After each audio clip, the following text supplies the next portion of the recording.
He comes seeking adventure and salty old pirates, eh? Sure, you've come to the proper place, says I. And mark your words, and look out for pirates. But keep a weather eye open, mates, and hold on tight.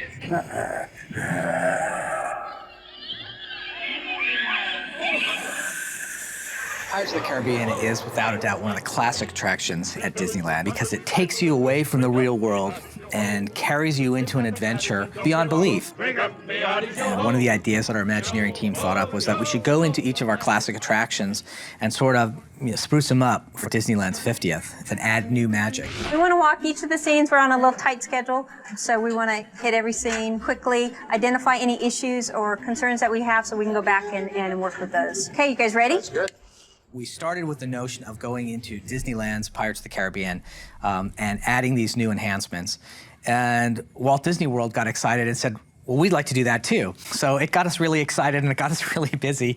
And as we were doing that process of taking a look at Pirates of the Caribbean, we had an opportunity for the Pirates of the Caribbean movie had been released. And so we took a look at what are the elements that we could put from the movie into the attraction, just like they took some of our scenes from our attraction and seamlessly put them into the movie.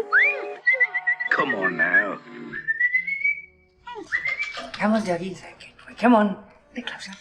Now we have a whole generation of kids who have grown up with the movies and the DVDs and know those characters better than they know our theme park characters. So when they come to Disneyland or Walt Disney World, they go on our pirates, they say, where's Jack Sparrow? Where's Captain Barbossa? How the blazes did you get off that island? I'm Captain Jack Sparrow. Imagineering and the people who create the Pirates of the Caribbean at Disneyland are adding some of our iconic characters to the ride, which will be thrilling for us to go through and see characters that we helped create now be part of the Disney lore. This is Mr. X. How are you? Nice to meet you. It's been a lot of fun. Your legacy. And we're challenged by it. I'm afraid of our many things you've been involved with. Thank you. Ex Atencio, who was my mentor at Imagineering when I started as a writer, who of course wrote the dialogue for Pirates of the Caribbean, wrote the lyrics for the song. He was quoted years ago when some of the things were changed in Pirates of the Caribbean of, don't tamper with my baby. And because X is a good friend of mine, I was doubly cautious as we were moving forward. But when Walt Disney was alive, he loved Disneyland because unlike movies where he said, once I finished it, it's finished and I can't touch it, the parks are a living, breathing thing. And when Walt was alive, he was constantly tweaking and plussing and adding to his attractions. And that's one of the things he loved most about it. We continue to do that as Imagineers today. You believe in pirates, of course. Oh, yes. So what we decided to do is not change Pirates of the Caribbean at either Walt Disney World or Disneyland, but enhance them. What we want to do is bring those fabulous characters from the Pirates of the Caribbean movie seamlessly into the attraction as though they've always lived there. I'll see you today, B. Jones.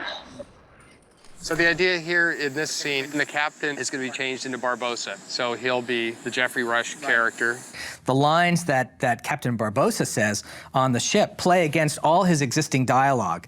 So all the other characters in that scene are saying the dialogue as they always did. So everything that was done was meant to blend in and pay homage to what X had done. So this is what we did all the way through. I mean, with X's work, with Mark Davis, with Blaine's sculpture, everything we did, we wanted to plus it, not tamper with it. While we're bringing in elements from the movie, we're also actually doing some enhancements to the overall attraction. Even the dead need to be refreshed once in a while. This would probably be like up higher. I mean, that's just fallen down, so. We're actually going in and redigitizing all of the original audio tracks, so we'll have new audio tracks. Where be the treasure? We are going in and enhancing the show lighting. Yeah, you're right. I think maybe the moon can be a little smaller. It starts from concept sketches in terms of the pose and the development of the story. How does he fit into that? From that, our sculptor takes that character that we were trying to create and creates a plaster of the head so that we can then go into actually fabricating this fabulous figure. The challenge of each individual is trying to somehow, through this surface of clay, getting more than just an external surface, but something that evoke some kind of emotion. We have a little time to capture it because we're on a ride vehicle, and so we see these images for just a very short period of time. Show them your larboard side. We want the redhead! We want the redhead! Where'd you scum? You're in the throne. You're enjoying your jewels. In your left hand, you have sort of an open hand. The reason we need to use a real person when we're positioning the figures is because the artificial figure that we create is actually capable of doing things that real bodies can't do. And sometimes, even if you're just a little off, the guest will look at it and say, that doesn't look right. And they may not be able to tell you why. But usually when you see something and you say, that doesn't look natural, it's because somebody didn't do the research. And so that's why we make sure that we do the research. This is the initial prototype, which is sculpted in foam, and then these pieces will become butyrate shells that are just a thin shell, but they go around the mechanical exterior to fill out the clothing. There we go. Thumbs up. There you go. Thumbs up. Good job, Scott. Thank you very much. Scott, and Scott's ahead of schedule. Like that. What we're doing now is doing the final touches of his final posing, making little changes here and there to make him look like he's fitting in the chair, make him look like he's got the attitude. This is the skin room. This is where we manufacture the skins for the animatronics. This is hot melt material, which is our traditional skin material. Decision was made to use this traditional material on this show because it maintains the aesthetic look of the ride. All the skins in the pirate ride are hot melt.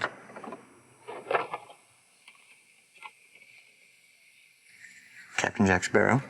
After the plastics has been completed, and we get the skull and the skin, we take our mechanism and place that inside of the fiberglass shell. It generally takes about 10 weeks with a figure of this complexity to install all the eye blink mechanisms, eye left to right, eye up down. There's Barbossa on the ship, and he's firing. That's where you sail through and the cannons go cannons across, and there's going, explosions in and the we're going to water. add Yeah. some new effects where you can feel the cannon blast go past you. Wow, that's fantastic. Just goes to show how handsome I am in real life. Absolutely. We're also doing a new rehab to the treasure scene. No fear have ye of evil curses, says you. So there will be lots more gold and jewels. One of the challenges of creating this treasure has been the actual making of it, because most of it really isn't available. In the case of these coins, for instance, we've made them a lot like real coins would have been made of the period, actually creating a stamp that we carved out by hand, and then we stamped each one of these coins individually in clay so they'd each be a little different. Once we cast them up, we're going to use some actual gold leaf on them, and you can see that they translate well from that initial clay state into gold. We were actually lucky enough to get the Aztec chest, that you may remember from the first Pirates of the Caribbean. And we thought what would be interesting to do with that would be to have a little vignette where it stands all by its own as kind of a last little thing to see to catch your interest. Here's the Aztec chest from the movie. Creating a costume for an animatronic is an interesting challenge for many reasons. One, they don't move as a human would move. An animatronic figure will do the same 30 seconds or the same minute and a half of animation, wearing through in spots that would never happen on a human figure.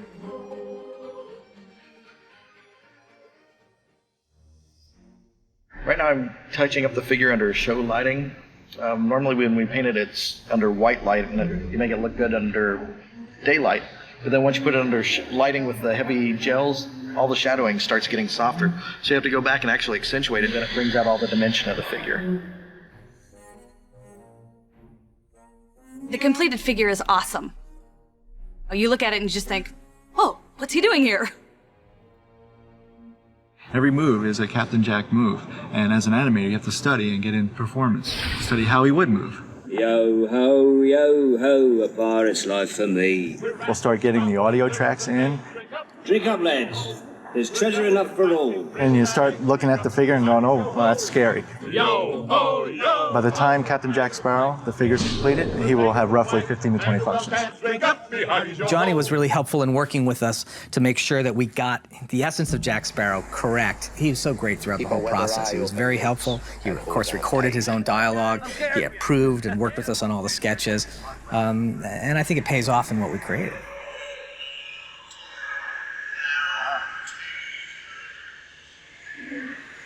Hold on. Where's the kid?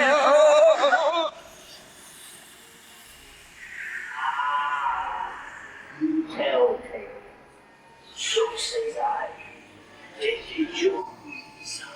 Very nice effect.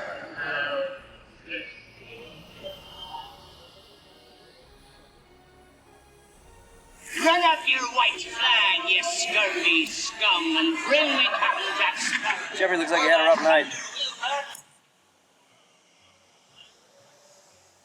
Just like the classic storytelling that you've been able to go through Pirates over and over and over again and always see something new, now there's lots of new things for our guests to see and to enjoy and to be part of the story again. There's treasure enough for all. I shall take this paltry sum as a stipend to cover my expenses. Ring up. That's just weird, That's just weird.